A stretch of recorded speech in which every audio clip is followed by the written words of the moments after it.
Madam Speaker, there is indeed an emergency in this country. Indeed, there are a series of emergencies. There's the emergency of the family whose 14-year-old daughter has attempted suicide after 2 years of isolation from sports, social interaction, and other healthy activities that sustain a happy and heartful mind. There is the emergency of the federal public servant who, for unrecognized medical reasons, can't get vaccinated and is now deprived of an income and a job. There's the emergency of the trucker who was hailed as a hero while driving our goods and services across international borders unvaccinated over 2 years, who suddenly was declared a public health threat and deprived of his job as well. There is the emergency of the 32-year-old still living in his mom's basement because, under the pretext of COVID, government printed so much money that it now costs $836,000 for the average house.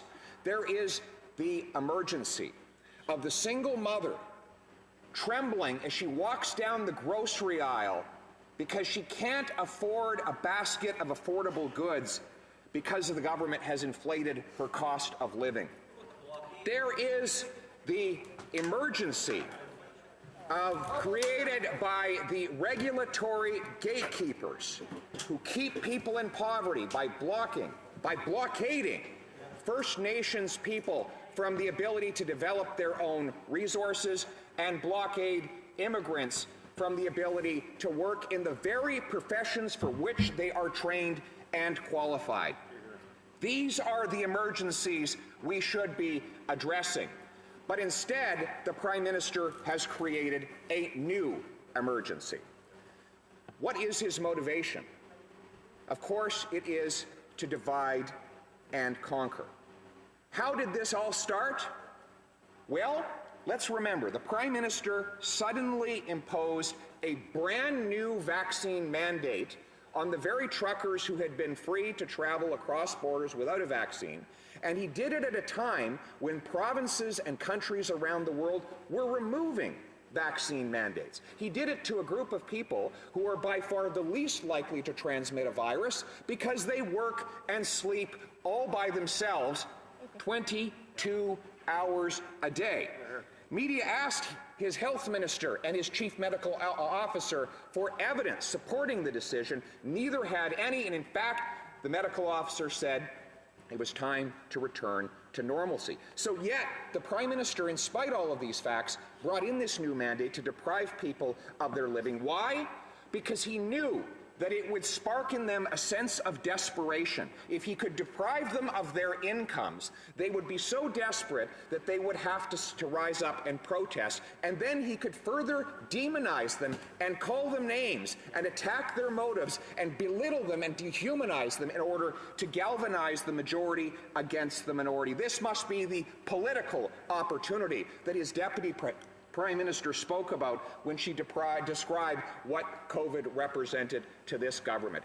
They have attempted to amplify and take advantage of every pain, every fear, every tragedy that has struck throughout this pandemic in order to divide one person against another and replace the people's freedom with the government's power. Now, at the beginning of the pandemic, it started immediately. The government attempted to ram through a law giving it the power to raise any tax to any level for any reason without a vote in Parliament.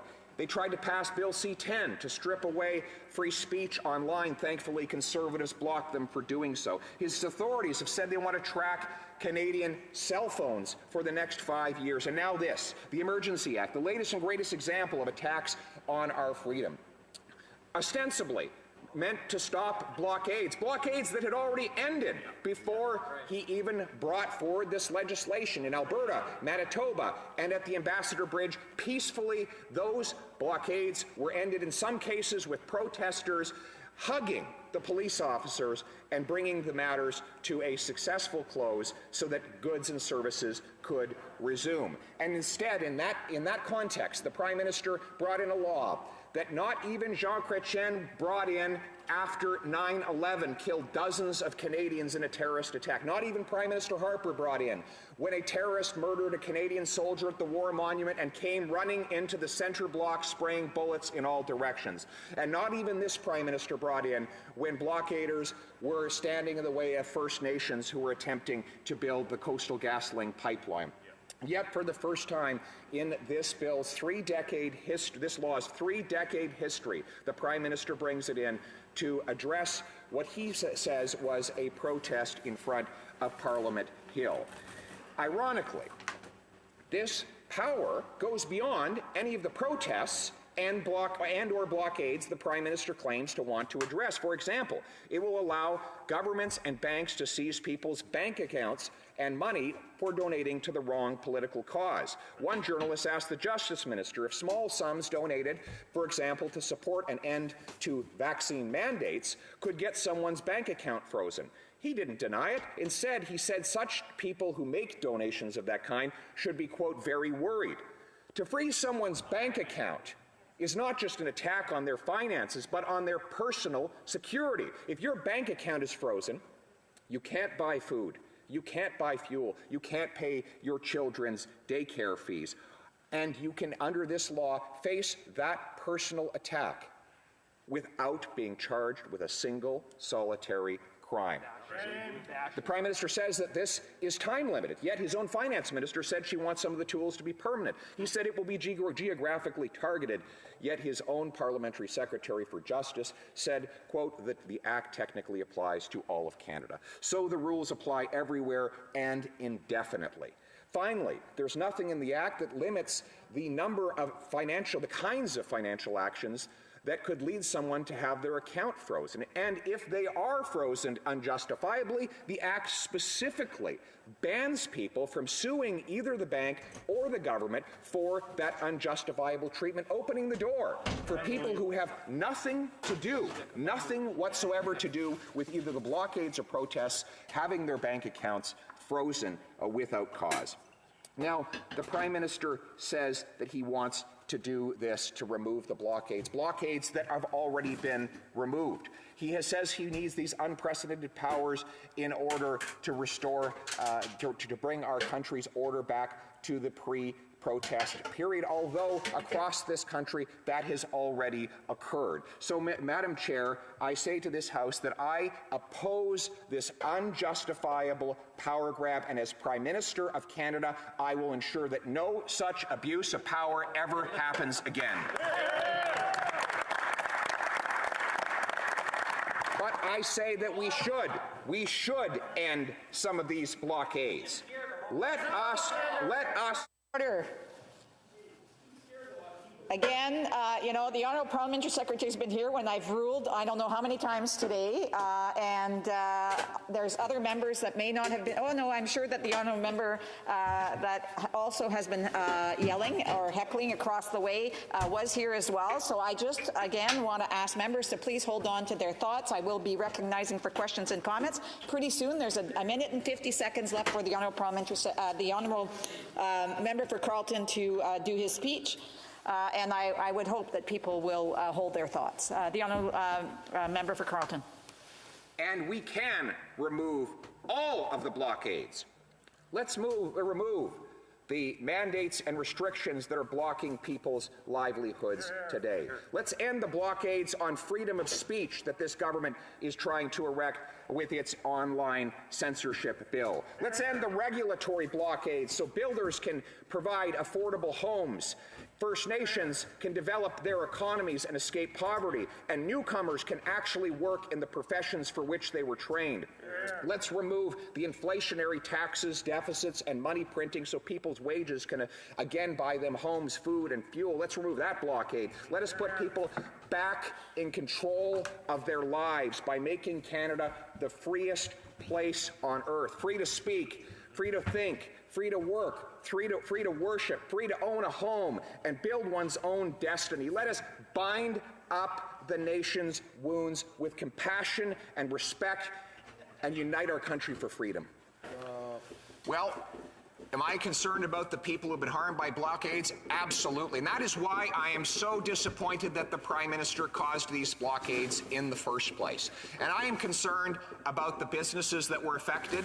And I'm also concerned about the governmental blockades that remain in place today. The attacks on the freedoms of Canadians to have a job, to go to work, to frequent restaurants, to raise their kids, to have their kids smile and have that smile seen again. Those are the blockades that we now need to focus on eliminating, and that's what I will continue to fight for. Questions and comments. The Honourable Member for Rivière-du-Nord. Thank you, Madam Speaker. I would like to ask my colleague, first of all, I thank him for his speech. I share many of his points. There is an emergency that needs to be addressed by the government, but would he agree with me that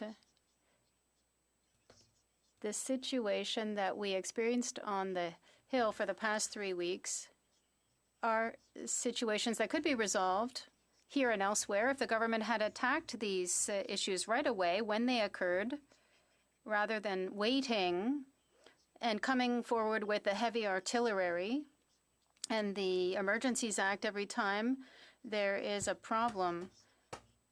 Should they not address it immediately?